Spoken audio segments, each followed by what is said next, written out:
Hello students, a very good morning to all of you. Welcome again in history classes. Students, class 12 history में हम discuss कर रहे हैं हमारा chapter rebels and राज, यानी कि विद्रोही और राज। इस चैप्टर के बारे में हम रिवाइज कर चुके हैं और today we will discuss some important questions of this chapter. Let's continue our class. First, on 10 May 1857 the spoil and the containment of, यानी कि जो 1857 की जो क्रांति थी, 1857 का जो विद्रोह था, वो सबसे पहले जब सिपाहियों ने जिसको विद्रोह को स्टार्ट किया तो वो कहाँ से स्टार्ट किया था। यानी कि विद्रोहियों ने जब 1857 की जो क्रांति का जो विद्रोह था उसको स्टार्टिंग टाइम क्या था, वो मीरूट से किया था। यानी कि जो मेरठ था, मेरठ छावनी से ये जो विद्रोह था उसकी स्टार्टिंग हुई थी और वहां पर किसने शुरू किया था इस विद्रोह को? सिपाहियों ने विद्रोह ने शुरू किया था। अब उसके बाद आता है next question, who was the Mughal emperor when spoil mutiny started. यानी कि जब कह सकते हैं कि जब सिपाहियों ने विद्रोह स्टार्ट किया, जो हमारा 1857 का जो रिवोल्ट स्टार्ट हुआ था, तो उस टाइम पीरियड के दौरान हमारे इंडिया में जो मुगल एम्परर था, क्योंकि उस टाइम पीरियड के दौरान मुगल डायनेस्टी चल रही थी और मुगल एम्परर कौन था 1857 के टाइम पीरियड में? तो वो थे बहादुर शाह जफर। बहादुर शाह जफर उस टाइम पे जो मुगल डायनेस्टी थी उसके लीडर थे और बहादुर शाह जफर ही मुगल जो डायनेस्टी है, मुगल जो वंश था, उसके अंतिम शासक भी थे। क्यों? क्योंकि जब इनको 1857 का रिवोल्ट स्टार्ट हुआ तो जो सिपाही थे, जो कह सकते हैं कि जो रेबल्स थे, उन्होंने इसको अपना जो लीडर बना लिया था, पूरे देश को लीड करने वाले एक नेता के रूप में इसको सामने लेके आए थे और इन्हीं के नाम पर जो हमारा विद्रोह था वो स्टार्ट हुआ था। उसके बाद क्या हुआ कि अंग्रेजों ने बहादुर शाह जफर को बंदी बना लिया और साथ में फिर इनको वहां पर रंगून में भेज दिया था। और रंगून जाने के बाद 1862 में 1862 में क्या हुआ, बहादुर शाह जफर की वहां पर डेथ हो गई और इसी डेथ के साथ हमारे इंडिया से जो मुगल डायनेस्टी का जो लास्ट एम्परर था, वो उसकी डेथ होने के बाद मुगल डायनेस्टी का कह सकते हैं कि कंप्लीट एंड हो गया था। मैंने आपको बताया था कि 1526 में बाबर ने मुगल डायनेस्टी को स्टैब्लिश किया था इंडिया में और इसके एंड कब हुआ था? 1862 में किसकी डेथ के साथ? बहादुर शाह जफर की डेथ। तो कह सकते हैं कि बहुत लंबा टाइम पीरियड लिया था मुगल डायनेस्टी, मुगल एम्पायर में जो एम्परर था वो हमारे इसमें। अब उसके बाद नेक्स्ट क्वेश्चन आता है, मौलवी Ahmadullah Shah was popularly known. अब देखो आपको थोड़ा सा डिस्क्रिप्शन बताती हूँ मैं। अहमदुल्ला शाह था। अहमदुल्ला शाह क्या थे? अहमदुल्ला शाह इस 1857 के रिवोल्ट में लीड कर रहे थे अपने एरियाज को।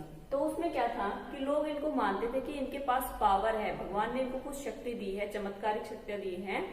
क्योंकि जब ये अपने साथ चलते थे तो क्या करते थे, ये पालकी में चलते थे और साथ में कह सकते हैं कि जो नगाड़े वगैरह थे वो बजते इनके साथ चलते रहते थे। तो इसलिए लोग इनके पूजा भी करते थे, इनको कह सकते हैं कि एक मानते थे कि इनके पास दैवीय चमत्कार है, कुछ ऐसी शक्तियां हैं जिससे कि ये लोगों को के दुखों से छुटकारा दिलाने में उनकी हेल्प करते हैं।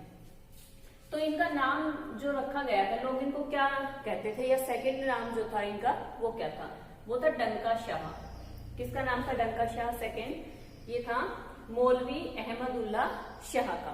मौलवी अहमदुल्ला शाह ने लोगों को प्रेरित किया अपने देश के प्रति काम करने के लिए, यानी कि अंग्रेजों को अपने देश से बाहर निकालने के लिए कह सकते हैं कि लोगों को इनके बारे में कहा जाता है कि इन्होंने लोगों को बहुत ज्यादा प्रेरित किया कि आप अपने देश से प्रेम करिए और जो ये अंग्रेज हमारे यहाँ पर ब्रिटिशर्स हमारे यहाँ पर स्टेब्लिश है, इनको अपने देश से बाहर निकालिए। तो इसलिए कहा जाता है क्योंकि इनके साथ जब चलते थे पालकी में जाते और ढोल नगाड़े वगैरह इनके बजते रहते थे साथ में, तो इसलिए इनको नाम दिया गया था, इनको उपाधि दी गई थी दूसरी डंका शाह की। तो डंका शाह का जो टाइटल था वो किसको मिला हुआ था? मौलवी अहमदुल्ला शाह को। ये आपके चैप्टर से इम्पोर्टेंट क्वेश्चन है सब। उसके बाद आता है British stablish laws to abolish the custom of sati in the year. हमारे इंडिया में जो सती प्रथा की जो कस्टम चली आ रही थी, जो रीति रिवाज चला आ रहा था, ब्रिटिशर्स ने उसको एंड करने के लिए, उसको खत्म करने के लिए एक लॉ बना दिया था, एक कानून बना दिया गया था। तो इसी कानून का जो टाइम पीरियड है वो पूछा जाता है कि वो टाइम पीरियड कौन सा था, कब था कि लॉ बनाकर सती प्रथा को हमारे इंडिया से खत्म किया गया। तो वो टाइम पीरियड था 1829 और हमारे एक इंडियंस भी थे इसमें जिन्होंने सबसे इम्पोर्टेंट रोल इसमें प्ले किया था। एंड दैट इज राजा राम मोहन राय। राजा राम मोहन राय ने ब्रिटिशर्स का इसमें साथ दिया, इस कानून को लागू करवाने में साथ दिया और 1829 में 1829 में सती प्रथा को इंडिया में बैन कर दिया गया एक कानून बनाकर। अब ये बात थी, ये जो सोशल इविल थी इसको लोग अपने अगेंस्ट समझ रहे थे, क्योंकि वो अपने रीति रिवाजों में, अपने कह सकते हैं कस्टम्स में बिलीव करते थे। तो इन सारी चीजों को जो ब्रिटिशर्स हमारे इंडिया में इन चीजों को सुधार करना चाह रहे थे कि जो कह सकते हैं कि जो हमारी सामाजिक बुराइयां हमारे यहाँ पर फैली हुई थी उनमें से एक थी जो सती प्रथा थी। सती प्रथा को खत्म करने के लिए उन्होंने कानून बनाया और लोग इसी बात पर अगेंस्ट भी हुए थे ब्रिटिशर्स के। तो 1829 में 1829 में राजा राम मोहन राय के प्रयासों से कह सकते हैं कि उनके जो एफर्ट्स उन्होंने लगाए साथ में मिलकर ब्रिटिशर्स के 1829 में लॉ बनाकर जो हमारी सती प्रथा थी उसका एंड कर दिया गया। अब उसके बाद आता है who introduce the system of subsidiary alliance. आपके चैप्टर में दो चीजें आती हैं, एक तो आता है most important that is subsidiary alliance and second is doctrine of lapse. दोनों ही बहुत इंपोर्टेंट चीजें हैं आपकी। सब्सिडरी अलायंस को कहते हैं कि किसने इंट्रोड्यूस किया था, किसने लागू किया था हमारे इंडिया में, तो कौन थे? लॉर्ड वेल्जली। लॉर्ड वेल्जली ने 1789 में इंट्रोड्यूस किया सब्सिडरी अलायंस को, सहायक संधि को। सहायक संधि क्या थी ये आपको मैं बता चुकी हूँ जब हमारे चैप्टर रिवीजन चल रहा था। सहायक संधि के अकॉर्डिंग क्या था कि ब्रिटिशर्स की जो आर्मी थी, जो सेना थी, वो सभी राजाओं को अपने अपने कोर्ट में रखनी पड़ती थी। उनका पूरा का पूरा जो खर्चा होता था वो उनको उठाना पड़ता था। और उसके बाद क्या किया जाता था, क्या उनको आश्वासन दिया जाता था कि जब बाहर से आपके ऊपर कोई भी अटैक होता है तो हम आपकी क्या करेंगे, हेल्प करेंगे इस चीज में, कि हम आपके उस टाइम हेल्प के लिए आएंगे। तो ये था subsidiary alliance and that is introduced by Lord Wellesley. उसके बाद आता है in 1856 Awadh was annexed on the charges of misgovernment who was the Nawab. जब अवध का एक बहुत ही इंपोर्टेंट रोल प्ले होता है 1857 के रिवोल्ट के आसपास। अवध एक बहुत बड़ा एरिया था, हमारे इंडिया का प्रोविंस था उस टाइम पीरियड के दौरान, और जो ब्रिटिशर्स थे वो इसके ऊपर कैप्चर करना चाहते थे, क्योंकि इतने बड़े कह सकते हैं कि इतने बड़े प्रोविंस को कैप्चर करके एक कह सकते हैं बहुत ज्यादा पावर उनके पास आ सकती थी। तो उस टाइम पे जो राजा थे वहां पर नवाब थे वाजिद अली शाह। वाजिद अली शाह, और सबसे पहले कहते हैं 1801 में सब्सिडरी अलायंस को सबसे पहले अडॉप्ट करने वाले, सबसे पहले मानने वाले जो प्रोविंस का नाम आता है वो कौन सा था? अवध था। अब उसके बाद इसको हड़प लिया गया, किस बात का लेकर? मिस गवर्नमेंट का, कि आपका जो शासन है वो अच्छा नहीं चल रहा है, यानी कि कुशासन की आड़ में उसको बोल सकते हैं। कब कैप्चर किया गया? 1856 में, 1856 में वाजिद अली शाह को हटाकर 1856 में जो अवध साम्राज्य, अवध जो प्रांत था उसको हड़प लिया अंग्रेजों ने। और सबसे पहले सहायक संधि की जब बात आती है, सब्सिडरी अलायंस की बात आती है, तो वो भी अडॉप्ट करने वाला कौन था? अवध था। और कब की थी उसने सबसे पहले इसको अडॉप्ट? 1801 में। 1801 से लेकर और 56 तक का जब हम इसका टाइम पीरियड देखते हैं तो इसमें देखते हैं कि इसको स्टार्टिंग तो इसकी यहाँ से हो गई थी, 1801 से स्टार्टिंग हो गई थी, और 1856 तक आते आते इसको मिस गवर्नमेंट का नाम देकर अवध को अंग्रेजों ने अपने उसमें शेयर में शामिल कर लिया था। नेक्स्ट क्वेश्चन देखते हैं। अब उसके बाद मैंने आपको बताया था कि जब 1857 का जो रिवोल्ट था वो खत्म हुआ तो उसमें टू वेव्स, दो तरीके से जो इमेजेस थी वो बनाई जा रही थी। एक ब्रिटिशर्स के द्वारा बनाई जा रही थी और दूसरी बनाई जा रही थी किसके द्वारा? इंडियंस के द्वारा। इंडियंस क्या कर रहे थे? रिप्रेजेंट कर रहे थे हमारे जो लीडर्स थे, फ्रीडम फाइटर्स थे, उनको एक लीडर के रूप में, फ्रीडम फाइटर के रूप में, एक नेता के रूप में महान। अब उसके बाद आता है सेकंड जो आता है कि ब्रिटिशर्स किस प्रकार से हमारे इंडियन थे जो लोग उनको रिप्रेजेंट कर रहे थे, तो वे अपना पॉइंट ऑफ व्यू रख रहे थे सभी के सामने अपनी इमेजेस के थ्रू, कि देखो किस प्रकार से जो इंडियंस हैं वो हमारे ऊपर अत्याचार कर रहे हैं, महिलाओं के ऊपर अत्याचार कर रहे थे। तो ऐसे बहुत सारी पेंटिंग्स बनाई गई, बहुत सारे ऐसे पिक्चर्स, इमेजेस बनाई गई। उनमें से नाम आता है most of important relief of Lucknow. Relief of Lucknow जब लॉर्ड कैंपबेल थे जो जिन्होंने दिल्ली के ऊपर कैप्चर किया था, उनके आने की जब वो लखनऊ में एंटर करते हैं तो उस चीज को शो कर रहा है कि वो। अब इसके बाद हम बात करते हैं रिलीफ ऑफ लखनऊ की। रिलीफ ऑफ लखनऊ की जो इमेज थी, जो चित्र थे पेंटिंग के थ्रू बनाया गया था, वो बनाया गया था थॉमस जोन्स बार्कर के द्वारा। थॉमस जोन्स बार्कर ने इसमें क्या बनाया था, इसमें बताया था कि जब कैंपबेल आते हैं लखनऊ में तो वो इस चीज को शो करने की कोशिश कर रहे हैं, वहां पे ये दिखाने की कोशिश कर रहे हैं कि जो ब्रिटिश जो इंडियंस हैं, जो रेबल्स हैं, वो किस प्रकार से अत्याचार कर रहे हैं उस टाइम पीरियड के दौरान।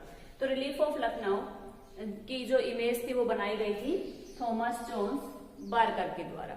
अब इसके बाद बात आती है ट्राइबल रीजन्स में। देखो ट्राइबल रीजन्स में भी अलग अलग कह सकते हैं कि जो विद्रोह हुए थे उनको भी कोई ना कोई लीड कर रहा था। और ट्राइबल रीजन्स में कह सकते हैं कि जो विद्रोह का कारण क्या था, उसमें जो लैंडलॉर्ड्स थे, जो जमींदार थे, जो कर्ज दे रहे थे, उन लोगों के खिलाफ ये जो विद्रोह थे वो चल रहे थे। तो इसमें दो नाम आते हैं। फर्स्ट नाम आता है श्यामल का। श्यामल जो थे वो जो बड़ौत परगना था एक, वो कहां पर पड़ता है, यूपी में, वहां पर लीड कर रहे थे ट्राइबल मूवमेंट को। दूसरा नाम आता है गोनो का। ये सिंहभूम में रिप्रेजेंट कर रहे थे, सिंहभूम में लीड कर रहे थे जो ट्राइबल मूवमेंट थे उनको। सिंहभूम कहां पर है, छोटा नागपुर का जो पठार है उसके आसपास वाले एरियाज के पास ये पड़ता है। तो ये दोनों ही इंपॉर्टेंट नाम है। फर्स्ट मैंने आपको बताया श्यामल एंड सेकंड इज गोनो। श्यामल कहां पर थे, बड़ौत परगना था यूपी में, एंड गोनो सिंहभूम है, सिंहभूम जो कि छोटा नागपुर का पठार था उस एरियाज के आसपास पड़ता था। उसके बाद आते हैं which kingdom was known as the nursery of the Bengal army, कि कौन सा राज्य था जिसको कहा जाता था बंगाल आर्मी, यानी कि जहां पर कह सकते हैं कि जो सिपाही वगैरह थे उनकी की सारी जो प्रोसीजर थी वो तैयार की जाती थी। तो कौन सा एरिया था वो, अवध का। अवध को क्या बोला जाता था, nursery of the Bengal army, यानी कि बंगाल की पौधशाला का नाम दिया जाता था किसको, अवध को। अब उसके बाद हम इम्पोर्टेंट इसमें डिस्कस करेंगे लीडर्स के बारे में, उन लीडर्स के बारे में जिन्होंने कि इस मूवमेंट को लीड किया था, इस विद्रोह को लीड किया था और कौन कौन से एरियाज में किया था। First of all Bahadur Shah की, जिनको नेशन लीडर का नाम दे दिया गया था, इन्हीं के नाम पर जो विद्रोह था, जो हमारा कह सकते हैं कि फर्स्ट वार था इंडिपेंडेंस के लिए, वो स्टार्ट हुआ था बहादुर शाह दिल्ली। सेकेंड आता है most important, that is Lakshmibai. सभी को पता है लक्ष्मीबाई के बारे में, झांसी की जो रानी थी, और इनके ऊपर जो पोएम्स वगैरह लिखी गई हैं वो आज भी हमारी बुक्स में हम रीड करते हैं। तो ये कहाँ की थी, झांसी की रानी थी। और कहते हैं कि बहुत ही वीरता के साथ, बहुत ही ज्यादा कह सकते हैं कि साहस के साथ इन्होंने अंग्रेजों का इस तरह से सामना किया था। अकेली झांसी को रिप्रेजेंट कर रही थी ये उस टाइम पीरियड के दौरान। अब बात आती है सेकेंड कुंवर सिंह की। कुंवर सिंह बिहार से लीड कर रहे थे इसको। उसके बाद ब्रिजेश कद्र लखनऊ में एक और नाम आता है बेगम हजरत महल का। बेगम हजरत महल के साथ ही मिलकर जो ब्रिजेश कद्र थे वो लखनऊ में लीड कर रहे थे इस मूवमेंट को। नेक्स्ट आता है श्यामल बड़ौत में, और उसके बाद गोनो, ये थे सिंहभूम में। अब इसके बाद मैंने आपको बताया कि किस प्रकार से जो ये लीडर्स थे अपने अपने एरियाज में इन सभी चीजों को लीड कर रहे थे। और साथ में उसके बाद आता है the leader of the revolt of 1850 who escaped to Nepal was, कि एक ऐसे भी हमारे जो लीडर थे जो कि इस रिवोल्ट को लड़ते और साथ में कहते हैं कि वो बचने के लिए यहाँ से इंडिया से नेपाल चले गए थे। वो कौन थे, and that is Nana Saheb और जो कुंवर सिंह थे, वो दोनों ही मिलकर रिप्रेजेंट कर रहे थे बिहार को। और फिर उसके बाद अंग्रेजों ने जब इनको पकड़ने की कोशिश की थी तो ये अंग्रेजों से बचते हुए नेपाल के रास्ते से और बाहर चले गए थे इंडिया से। तो स्टूडेंट्स, आज मैंने आपको बताया इसमें इम्पोर्टेंट जो क्वेश्चंस हैं हमारे, मोस्ट इम्पोर्टेंट क्वेश्चंस कह सकते हैं। आप इस चैप्टर को बहुत अच्छे से एक बार रिवाइज कीजिए। इसके शॉर्ट क्वेश्चंस हैं, आपके लॉन्ग क्वेश्चन है, सभी से कोई ना कोई क्वेश्चन पुटअप होता है। तो पूरे के पूरे चैप्टर को आप इसको अच्छे से रिवाइज कीजिए। Okay students, thanks.